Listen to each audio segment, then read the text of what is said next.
We will see. Do you prefer Benavidez to finish the trilogy, or is like a David Benavidez now maybe rising to the point where he's maybe next in line for you in your mind? To be honest, now I don't care. Now I wanna come back and then we will see. Yeah, trilogy is. If people want to see it, I would like to show it. If people wanna see Benavidez, let's do it. But for my soul, also, I wanna come. I wanna move up. I wanna try to another weight class. I wanna have some more achievement. We will see. Maybe the winner of Benavidez versus Bivol? Maybe yeah. It's interesting. Yeah. Yeah, I believe in my heart I'm the best pound for pound fighter in the world. I don't think I'm number one yet until I beat Bivol. And trust me, I will beat Bivol. If not like that, I'll beat him worse than I beat Zurdo. With Bivol, I'm not happy with getting the world title like that. I'd rather win it. You know, I was in line for 3 years, bro. For Canelo, I was in line for 3 years. Now with these guys, I've been like a year. At the end of the day, that's more negotiating power when you have a world title. And now this time, where Bivol won both fights, clearly. He could have fought me, and if he thinks he could beat me, and then go fight Beterbiev again. So what's the excuse now? He wants to fight Beterbiev again, which is honorable. Dmitry Bivol, his fighting style, when he fought Beterbiev, that's a perfect game plan. Lateral movement, jabs, 1, 2, 3s. So it's going to be the same thing. I don't know if Beterbiev could really be very square. And he does a lot of weights and shit like so that. unless he just turns it into a fight and stalks the shit out of him. Well, he tried to do that the first 2 times. Not easy. Good sparring. Yeah? I like this.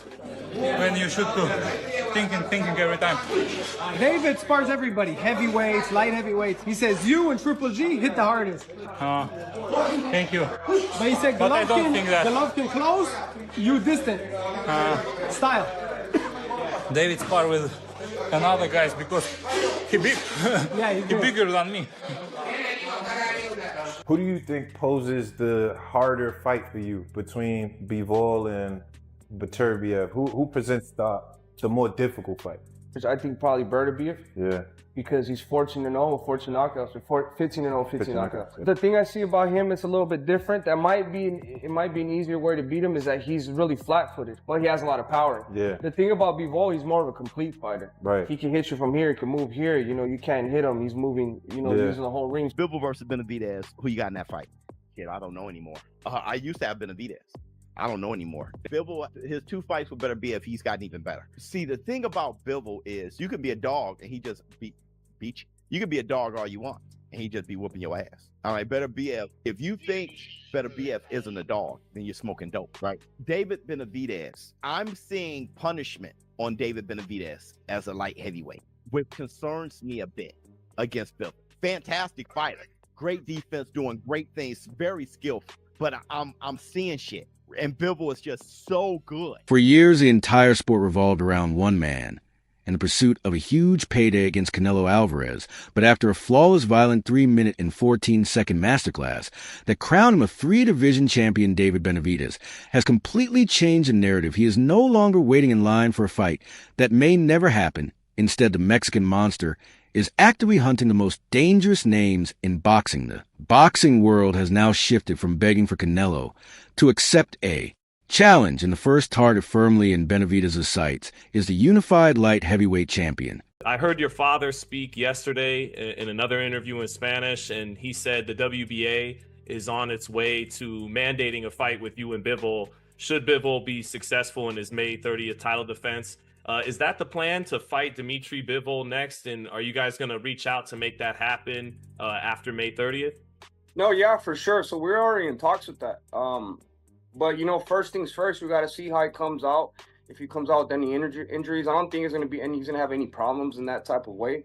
But that fight is definitely happening. I told you guys that's the next one, and that's exactly what we have on our radar. That's the one we're going to make happen next. With Zurdo, there was so much talk about the sparring. Was this a case where, in a large part because of the sparring, this was a fighter you knew you were gonna beat? And is that the case with Dmitry Bivol too? And why would that? Yeah, you look at it with Bivol too. Like, you think you could beat every fighter, but based on the sparring, you know what's gonna happen if you guys share the ring. Yeah. So based on the sparring, I know the potential of some certain type of scenarios in the ring. For a fight to change and fight to end, it only needs 1 second or one good combination. So I know that I told you guys over and over then that I did this to Zurdo Ramirez in the ring. I did the same thing to Dmitry Bivol. You know, I'm not trying to be cocky. I'm not trying to be disrespectful, but those are just the facts. You know what I mean? So I'm coming into this 100% confidence already. I'm not riding on my high horse. I'm not letting the confidence just lead me because I still put in the work. So I put in so much work. That's why I work so hard. You know, people always ask me, why do you train 4 or 5 months? I'm like, bro, because at the end of the day, these are the top level guys. You got to give them the respect they deserve in the ring. So I made sure every stone was on, there was no stone left unturned. I made sure I worked on everything.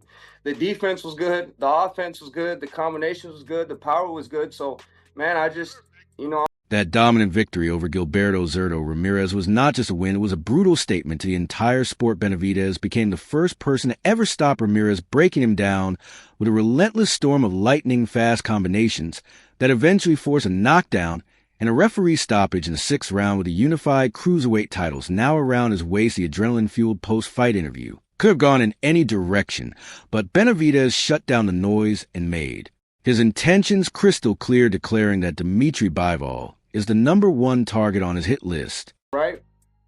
Well, how can we make a fight even bigger?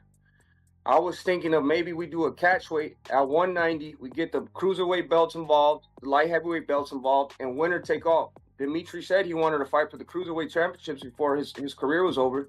So maybe this is we can make a even bigger fight like that. Can you still get to 75 though, if that's what he wants, to just defend his light heavyweight titles? Yeah, I mean, I can still get to 175. You know, the thing about is that if I do end up fighting him, it's probably not going to be until like the end of the year, or you know, what I mean, it won't be in September. But if I get to work now, you know what I mean, I could get down to that weight. You know, and that's exactly what I'm planning. Yeah, planning to do. I'm planning already to get to work. Because I know what's next after this. You know what I mean? So I know I have to be 100% ready. Just like I tell you guys, I trained 5 months. So if I'm going against Dmitry Bivol, I'm getting to work like probably next week. You know, I brought my family to vacation this week, but next week we'll get bold demand for the top spot in the pound-for-pound rankings. He openly committed to dropping back down to 175 pounds, or even meeting at a 190-pound catchweight, where the winner takes everything. He is daring to step into the fire against a man widely regarded as an untouchable technician. They say what they want to say, but I just so you guys know what type of fighter I am. I've never been a dirty fighter in my life. So, like I said, sometimes some things happen. But at the end of the day, what other fighter do you have today throwing 10-piece combinations like that? No. Nobody. Especially moving up from 75 to 200. Are you the best pound-for-pound fighter in the world? Yeah, I believe in my heart I'm the best pound-for-pound fighter in the world. I don't think I'm #1 yet until I beat Bivol. And trust me, I will beat Bivol. If not like that, I'll beat him worse than I beat Zurdo. And I'm like I said, I'm at a point in my life where I've been professional for 13 years. I'm 29 years old.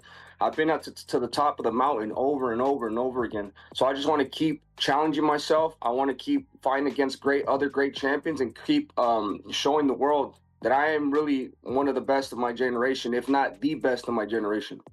What does it feel like to be doing this for so long, to be a part of a fighting family, and now see all the dreams come to fruition? It's all happening. This is it. This is the prime of your career, and you've got much more to do and much more to accomplish, many more big nights in Vegas and all over the world, but you're living it. What does it feel like? Does it feel real? Does it feel like this is a dream? How could you describe it?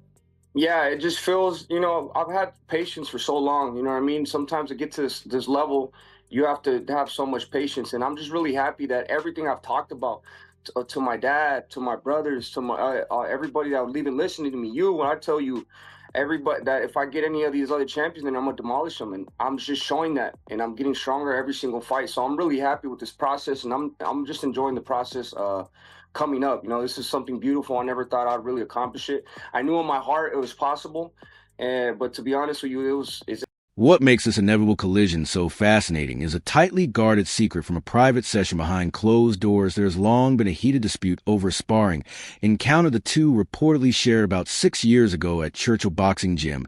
According to Benavidez, he unleashed a brutal 20-punch combination in the 4th round that left Bivol visibly shaken, forcing his team to step in and halt the session. He believes he exposed key weaknesses that he can fully exploit when the stakes are highest under the bright lights. I heard him the last time we sparked. You know, there are rumors about your sparring sessions with Bivol. People insiders have told me that you gave him that work. There's rumors about your sparring sessions with Bivol. People, insiders, have told me that you've given them that work. Well, you know what? I say the sparring sessions are sparring sessions. You know, and a lot of people like to say that, you know, oh, well, you know, it's not the same thing in the fight. I like to say that it is the same thing. If you could touch somebody in the sparring, you could touch them in the fight. You know what I mean? And Bivol is a great fighter, but like I said, every time I get in there with a great fighter, it puts me to a different mindset because I know, you know, these fighters are very dangerous.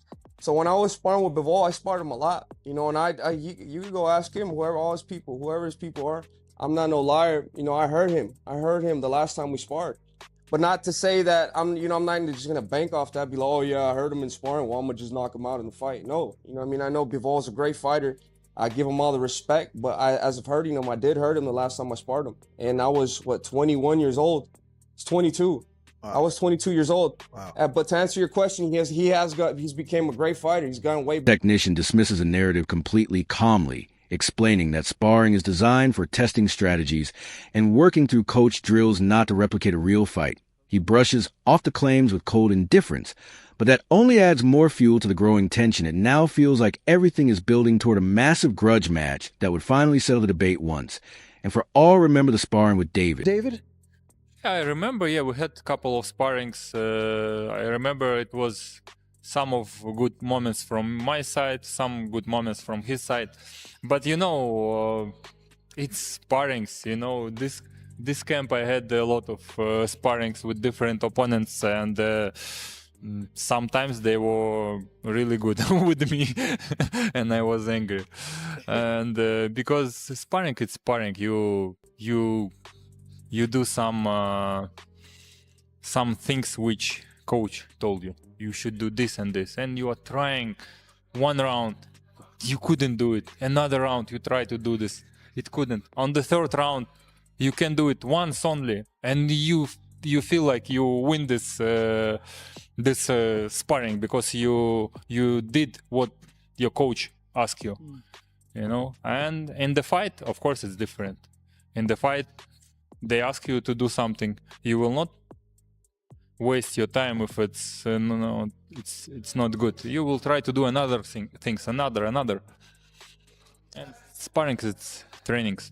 Practice. Practicing, it's practice. But a lot of people always say like, oh, I beat so-and-so in sparring. That means I'll beat them in a real fight, or they get more confidence because of that.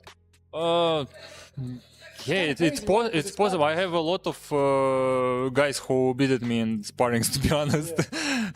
And Bivol remains calm and composed, but the same cannot be said for the lingering echoes of Benavidez's past rivalries. The boxing community is still buzzing after a major revelation from promoter Samson Lukovic, which challenges the long-standing image of Canelo Alvarez's fearlessness. According to the insider claim, Canelo's trainer, Eddie Reynoso, once reportedly blocked a proposed sparring session between Canelo and a young Benavidez. The stated reason was blunt and surprising. Reynoso allegedly believed Benavidez was capable of seriously hurting Canelo and potentially knocking him out even in training. Nobody will fight on December or January. Most likely January will be.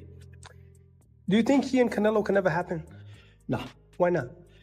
Well, because he have a manager and trainer that he want to, keep it the best possible, a long career, whatever left. If you have 2 or 3 more fights, which I don't believe, I believe that he will retire before that. Who, Canelo? Canelo, yes. He has another 6 years, Samson. No. He's a pound-for-pound king. He's the face of boxing. No way. He's making $55 million a fight. Doesn't make no difference. He's a very smart man. He will not take chance to get hurt, and I applaud it. I'm very happy that it's very smart. Canelo is, and by the way, I never can say ever that Canelo is afraid of Benavidez. Who is afraid of Benavidez is Eddie Reynoso. I don't think anybody's afraid of anybody at this level. Everybody wants to fight the best. Look, you need to have respect for all the fighters. If the money's right, he will fight, doesn't matter what. So nobody's scared of nobody. But management and promoter, like myself sometimes, we're afraid to put it in with one guy when he's not prepared or doesn't have maximized the 7 This bombshell has added more fuel to the criticism from analysts like Tim Bradley and Oscar de la Hoya, who have publicly accused Canelo of carefully protecting his legacy and avoiding serious negotiations. It creates a narrative of an established system feeling threatened by a rising force that is becoming harder to ignore or control. He respects Benavidez. I don't care what he says, that he ain't done nothing and all that stuff. If he ain't done nothing, then why you asking for $150 million, dog? That's all I'm saying, man. And I said this story, I think it was on ProBox TV, man. And I basically said this, bro. Talking about Mexican pride, you don't even gotta be a Mexican. You just gotta be a man, right? If you got another man coming to your house, coming in your sport, whatever you want to call it, bro, and he's calling your name, he's doing the same thing you doing, he fighting, and you the guy, you the cash cow, you the face of boxing, and you don't answer that call, bro, that says something about you, man. You know what I'm saying? You supposed to stand up. You supposed to say, oh, really? Oh, you think you better than me? Okay. Nah, but, you know, you get everybody, you know, he's proven enough. He's proven enough. I get it. He's proven enough. He has. He has proven himself enough. But Benavidez, man, Benavidez is disrespecting him. He's telling him to grow some balls. He's doing all of that, bro. And if you being Canelo Alvarez and if you have any pride in your dignity and you and your skills, I don't care. I don't care. Step up and face that man, bro. You know what I'm saying? Because everybody else, everybody around you is saying, yo, what the hell is going on? And deep down inside, even the Canelo. Dmitry Bivol recently broke his silence on the constant call-outs with a simple but chilling message: let us do it. What do you mean if it is suitable? I mean, you think it's fair? I mean, you know, the price, I mean, it's I don't care, man. I don't care if it's fair or not, but that's his price. If you want to see him get in the ring with Benavidez, that's what it's going to take. That's his price. You know, deep down inside, that just tells me that he respects Benavidez. I don't care what he says, that he ain't done nothing and all that stuff. If he ain't done nothing, then why you asking for $150 million, dog? That's all I'm saying, man. And I said this story, I think it was on ProBox TV, man. And I basically said this, bro. Talking about Mexican pride, you don't even gotta be a Mexican. You just gotta be a man, right? If you got another man coming to your house, coming in your sport, whatever you want to call it, bro, and he's calling your name, he's doing the same thing you doing, he fighting, and you the guy, you the cash cow, you the face of boxing, and you don't answer that call, bro, that says something about you, man. You know what I'm saying? You supposed to stay. Bivol showed no hesitation about stepping into the ring after fulfilling his mandatory title defense. The light heavyweight king appears fully prepared to risk his unified crowns. What makes his response so compelling is his willingness to meet the challenge head on, even expressing openness to moving up toward cruiserweight for the chance to add another belt.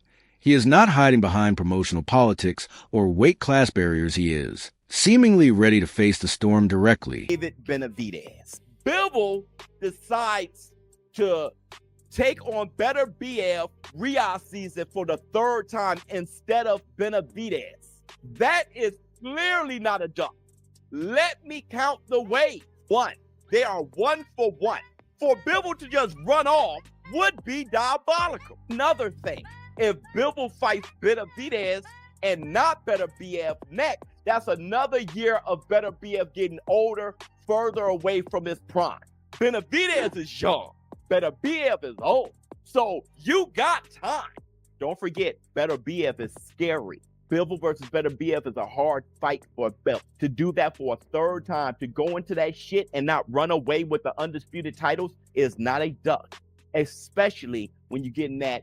As the path to this mega fight seemed clear, a massive curveball has been thrown from the very top of boxing's power structure. Behind the scenes, His Excellency Turki Alashik is reportedly working on a bold master plan that could bypass the light heavyweight division entirely. According to industry insiders, the long-term vision is to potentially catapult Benavidez straight into a heavyweight championship clash against the legendary Alexander Usyk in 2027.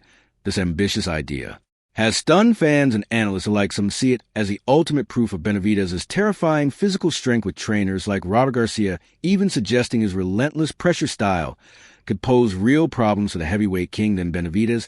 And Zerto, what do you think? What do you think? What did you think before? That's why they call him the monster, man. That fucker is gonna be champion at fucking heavyweight. Okay, let's talk about that. Him against Usyk. What do you think? Give him a couple more fights at cruiser, and he give him. I don't know how much more Usyk's gonna fight. I agree, but give me 2 more fights, 2 or 3 more fights. Let him be undisputed at cruiserweight. Pick up 2 more belts there. 2 more fights, and then go to heavyweight and fucking Benavidez beats Usyk. What about Benavidez and Moses Itamwa? Oh. Moses, the new kid. He's 20. That fucker's 20, 21. Good time to catch him early. No, that motherfucker's dangerous. But you got Usyk is what, 30, what, 7, 38? Yeah, 37, 38. So 2 more years. I think Benavidez beats him. Benavidez beats Usyk. 2 more years, 2 more years. Usyk es una pinche máquina, ¿sabes? Pero ya tiene 39 años, güey. No, but let me tell you something. Estoy diciendo 2 años más. Not only that, listen, when fighters start fighting kickboxers and the McGregors, that means they're doing that shit. Why is he doing that? That means their careers exactly. They shouldn't be doing that. That's why now Inu is pound for pound to me #1 because Usyk is doing something that I don't respect as a pound for pound #1 guy. I always said he was #1, but shouldn't be. Would you be interested in David Benavidez fighting Bivol? Or do you prefer a clash with Alexander Usyk? Next, let me know in the comments. That is all for today's video. If you enjoyed it, make sure to leave a like, subscribe, and hit the bell icon so you never miss any upcoming uploads. And do not forget to share your thoughts in the comments section. Stay tuned. We will catch you in the next one.